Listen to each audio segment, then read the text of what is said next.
Hello everyone. तो IBPS calendar out हो चुका है। कैलेंडर आउट होने के बाद से फिर बहुत सारे अंदर उफान सा मचता है। बहुत सारे बच्चों को लग रहा था it is notification, it is not notification, it is just a calendar, जहां पे आईबीपीएस जिनका भी एग्जाम कंडक्ट कराता है। ठीक है, so IBPS is a body which is conducting the exams, जो कि हमारे देश के जो 11 नेशनलाइज बैंक्स हैं उनका कराता है आईबीपीएस के नाम से, और जो भी ग्रामीण बैंक हैं उनका कराता है आरआरबी से। तो इनकी डेट्स को अनाउंस आईबीपीएस कर देता है, बिकॉज यही एग्जाम कराने वाली बॉडी है, तो वो पहले ही आप लोगों को कर देता है, अनाउंस करके बता देता है।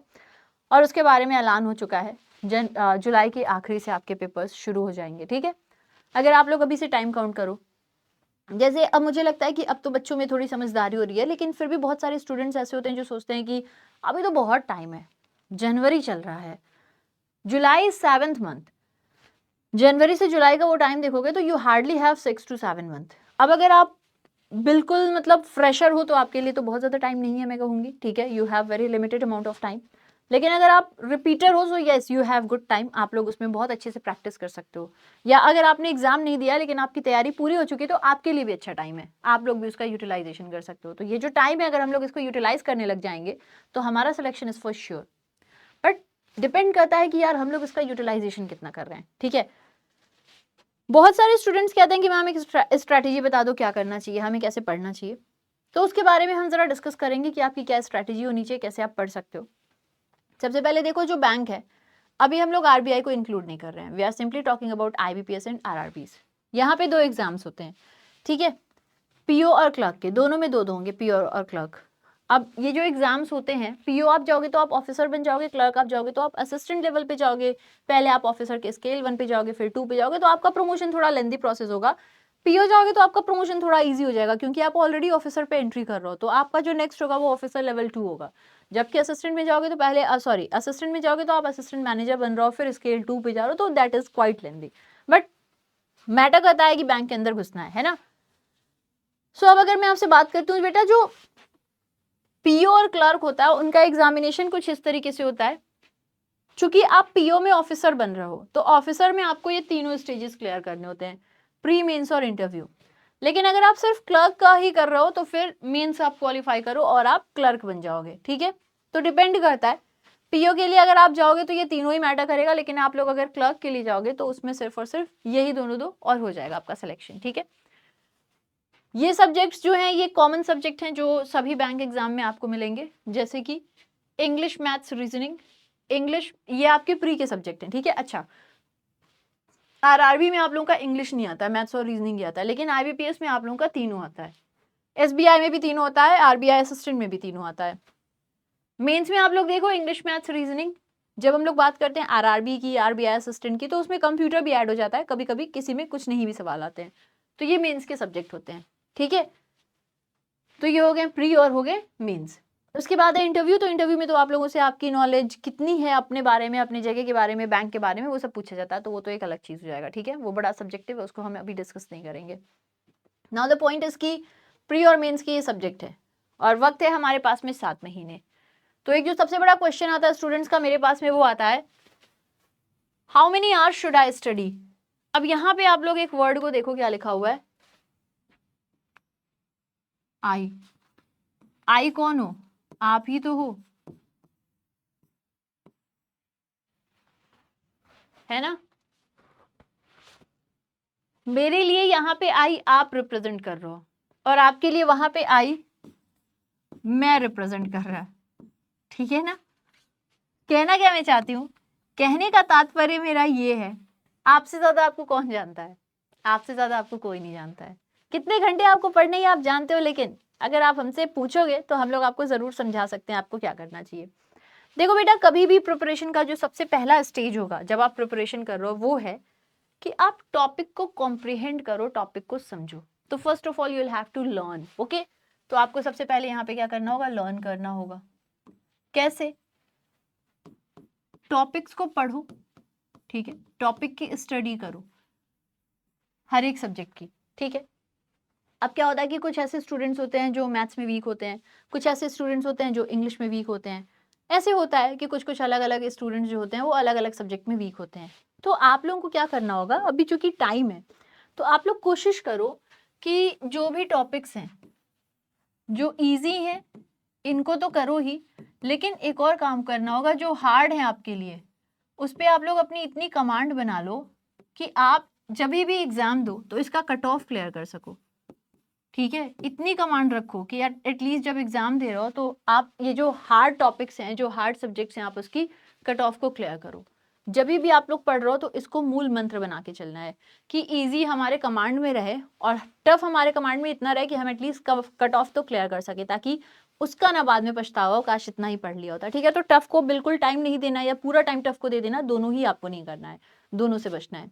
ठीक है, कैसे पढ़ना होगा तो वो मैं आपको बताती हूँ। देखो, अगर आप लोग फर्स्ट टाइमर हो तो आप लोगों को क्या करना है, आप लोगों को एक एक टॉपिक देखना होगा डेली बेसिस पर। ठीक है, उस केस में आप लोग क्या कर सकते हो, आपको चारों ही सब्जेक्ट्स को मैनेज करने हैं। बहुत बार हम लोग सोचते हैं कि यार जीए तो मेंस का सब्जेक्ट है, जीए हम क्यों करें, बिकॉज प्री और मेंस के बीच का जो टाइम होता है वो हार्डली 1 महीने का होता है, उसमें जीए नहीं कर पाओगे आप लोग और उतनी अच्छी प्रिपरेशन नहीं हो पाएगी। तो क्या कर सकते हो वो मैं अगर आपको बताऊं, ध्यान दीजिएगा। सबसे पहले आपको इन चारों सब्जेक्ट को सेलेक्ट करना है। ठीक है, इंग्लिश, मैथ्स, रीजनिंग एंड जी, ये चारों सब्जेक्ट होंगे। ठीक है, आप जान रहे हो चारों सब्जेक्ट। अब इसमें आप लोगों को जो सबसे पहला काम करना होगा वो ये करना होगा कि इन सबों की, जो फर्स्ट टाइमर उनकी बात कर रही हूँ, कि आपको क्या करना होगा ना, सबसे पहले एक एक टॉपिक को पिक करना है। ठीक है, तो आपका टारगेट होना चाहिए कि इन सभी के, इन तीनों के टॉपिक को क्या करें, क्लियर करें। मान लीजिए जैसे आपने इंग्लिश में नाउन पढ़ लिया, नाउन आपको क्लियर हो गया। रीजनिंग में आपने जो है कोई सेट ऑफ पजल देखी, आपको क्लियर हो गया, या मान लीजिए ब्लड रिलेशन देख लिया। मैथ्स में आपने जो है, मान लीजिए आपने क्वाड्रेटिक इक्वेशन पढ़ लिया। तो आपने एक एक टॉपिक यहाँ के क्लियर कर लिए हैं। ठीक है, अब जब आपने यहाँ के टॉपिक क्लियर कर लिए हैं तो इसमें आपको चाहिए होता है कि भाई आप इसको प्रैक्टिस करो। ठीक है, तो आपको क्या करना होगा, अगर या तो क्लास में चल रहा है यूट्यूब पर तो आप देख सकते हो, क्लास में अगर नहीं चल रहा है तो उस केस में आपको क्या करना है, उस केस में आप लोगों को इसके क्वेश्चंस इंटरनेट से सर्च करने हैं। ठीक है, कैसे क्वेश्चंस, जो मेमोरी बेस्ड हो। मेमोरी बेस्ड पेपर आप लोगों को हर एक जगह मिल जाएगा, बैंकिंग वाला पे भी है। तो आपको मेमोरी बेस्ड में से क्वेश्चंस छांटने हैं, जो भी टॉपिक आपने क्लियर किए हैं उसके, और उसको लगाना है। जब आप देखो कि अब आपसे क्वेश्चन भी लगने लगे हैं तो तीसरा काम आपका क्या होगा, अब आपने ये देख लिया कि आपसे क्वेश्चंस लग रहे हैं, यानी कहीं ना कहीं आपने एक चीज पे काम कर ली है, अपनी एक्यूरेसी पे। अब आपसे क्वेश्चंस क्या होने लग गए हैं, लगने लग गए हैं, एक्यूरेसी पे आपके काम हो चुका है। Now the third thing is, आप कितनी देर में वो क्वेश्चन लगा रहे हो, क्योंकि बैंक के एग्जाम में आप लोगों को स्टिपुलेटेड टाइम मिलता है, आपको उस टाइम पीरियड में ये सब करना होता है। ठीक है, so the next thing is कि आप कितने टाइम में ये कर ले रहे हो। ओके, तो अब आप क्या करोगे, अब आप लोग स्टॉप वॉच टाइमर के साथ में इन क्वेश्चंस के साथ इसको करोगे। ठीक है, तो ये तो आपने कर लिया। नेक्स्ट स्टेप आपका होगा कि आप टाइमर के साथ में क्वेश्चंस को सॉल्व करोगे। ओके, तो चलो ठीक है, आपने क्वेश्चंस की प्रैक्टिसिंग कर ली, आपने टाइमर सेट किया और आपने टाइमर के साथ में उनकी प्रैक्टिसिंग करी। जब आप ये करने लगोगे और आपको लगता है कि किसी क्वेश्चन में आपको ज्यादा टाइम लग रहा है, तो आप देखो क्यों आपको वहां पे टाइम लग रहा है। बहुत सारी वीडियोस हैं हमारे चैनल पे, आप उसको देख सकते हो, पेड क्लासेस में हो वहां देख सकते हो। जब ये दोनों सेट हो जाएगा, आपको एक स्टिपुलेटेड टाइम में करना है कि भाई मुझे इतने देर में, ये नहीं कि हमने एक क्वेश्चन में 2 मिनट लगा दिए, 3 मिनट लगा दिए, नहीं, टाइम हमारा बढ़िया होना चाहिए कि हम जल्दी, एक्यूरेसी देख लिए, अब हमें स्पीड पे वर्क करना है। ठीक है, तो यहाँ आप कोशिश करोगे जितनी जल्दी हो सके उतनी जल्दी आप ये क्वेश्चन कर लो। कितनी देर में हो जाना चाहिए था ये आप लोग चेक करो। जब आपने ये दोनों कर लिया, यानी आपने किस पे काम कर लिया है, एक्यूरेसी पे भी और स्पीड पे भी। और बेटा यही दोनों मूल मंत्र होता है प्री एग्जाम का, समझ रहे हो, तो यही दोनों मूल मंत्र होता है आपके प्री एग्जाम का। प्री में हमेशा आपके लिए जो दो चीजें सबसे ज्यादा मैटर करती हैं वो आपकी एक्यूरेसी और स्पीड होती हैं। इसलिए जब भी आप लोग कोई भी टॉपिक क्लियर कर रहे हो तो हमेशा मेमोरी बेस्ड या इंटरनेट से उसके क्वेश्चंस को सर्च करो, उसके क्वेश्चंस को लगाओ। जब आपको लगे क्वेश्चन आ गया है मुझे, तो उसकी स्पीड सेट करो कि कितनी देर में लगा रहे हैं, ठीक है। जहाँ पे बहुत लेंदी है उसको पहले ही कोशिश करो कि भैया इतने लेंदी क्वेश्चंस है तो हमें स्किप करना है कि क्या करना है। जो आपको टफ लग रहा है उस पर आपको इतनी कमांड करनी है कि आप उसको एग्जाम में उसके कुछ ऐसे क्वेश्चन कर सको जहां आपका कट ऑफ क्लियर हो सके, ठीक है। पहले आपको क्या करना होगा, इनिशियली आपको एक एक टॉपिक क्लियर करना है। नाउन क्लियर किया, नाउन के क्वेश्चंस लगाएं, डीआई क्लियर किया, डीआई के क्वेश्चंस लगाएं, ठीक है। इस तरीके से हर एक टॉपिक को आपको, अच्छा सेक्शनल मॉक टेस्ट भी आते हैं, जब आपने ये कर लिया तो आप सेक्शनल मॉक टेस्ट दे सकते हो कि इसके ये वाले टॉपिक को करके देख लिए, ऐसे भी होते हैं कहीं कहीं, वो आप करके देख सकते हो, ठीक है। जब आपने एक बार सारे टॉपिक की क्लियरेंस कर ली है तो आपको प्री के मॉक टेस्ट पे जाना होगा, ठीक है। किस पे जाना होगा, प्री के मॉक टेस्ट पर। अब प्री का मॉक टेस्ट कम से कम एक तो लगाओ, एक डेली बेसिस पे सॉल्व करो और इसके साथ में उसके बाद में उसकी एनालिसिस करो, ठीक है। तो डेली बेसिस पे एक मॉक सॉल्व करो जब आपके सारे टॉपिक्स क्लियर हो गए इन तीनों सब्जेक्ट के तब, और उसकी अच्छी सी एनालिसिस करो ताकि आपको पता रहे कि आपको जो आया है कितना आया है। तो ये तो आपकी प्री की तैयारी हो गई। But pre is not the game, the ultimate game is the selection. तो आपको तो सिलेक्शन के गेम में भाग लेना है ना, सिलेक्शन के गेम में you have to go for mains. Pre तो कुछ नहीं है, प्री के क्वेश्चंस ऐसे आते हैं कि आप कर ही लोगे, बस वहां पे ये दोनों चीजों को फोकस करना है। The main part is the game changer and that is mains. Mains में आप लोगों के इन सब के साथ में जीए ऐड हो जाएगा। अब आपको जीए भी डेली करना होगा, ठीक है। तो अगर हम लोग प्री के बाद मेंस की तैयारी करते हैं, यहाँ पे बहुत चैलेंजेस आते हैं क्योंकि प्री इतना ज़्यादा रहता है, उसके बाद मेंस क्या ही कर पाओगे। इसलिए प्री के बाद ना करके हमें प्री के पहले ही फोकस करना चाहिए कि हम लोग पहले से फोकस्ड हैं और हम लोग मेंस पे पहले से ही काम करना शुरू कर चुके हैं, ठीक है।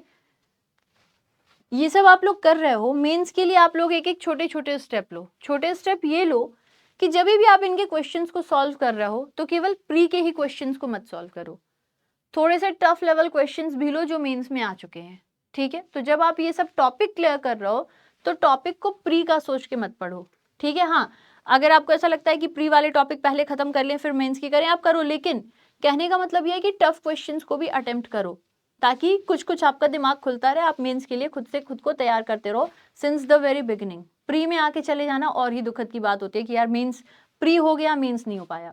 तो हम शुरू से ही मेंस की तैयारी करते हैं ना, ठीक है।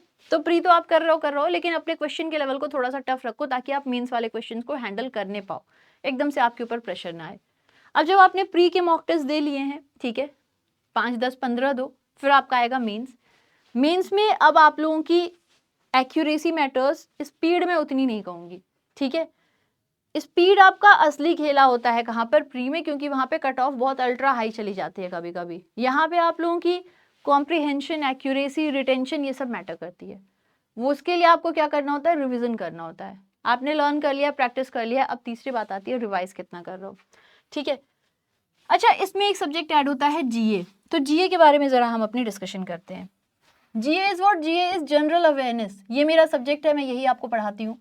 मेरा नाम सुष्मिता त्रिपाठी और मैं जीए पिछले 7-8 साल से पढ़ा रही हूँ, एक्चुअली अब 9-10 साल हो जाएंगे कुछ टाइम में, ठीक है। तो जीए में आपके बेटा 3 कंपोनेंट्स होते हैं। कौन कौन से कंपोनेंट होते हैं, एक होता है आपका करंट अफेयर्स,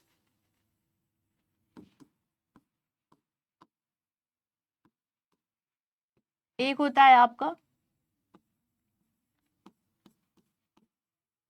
बैंकिंग अवेयरनेस, और होता है आपका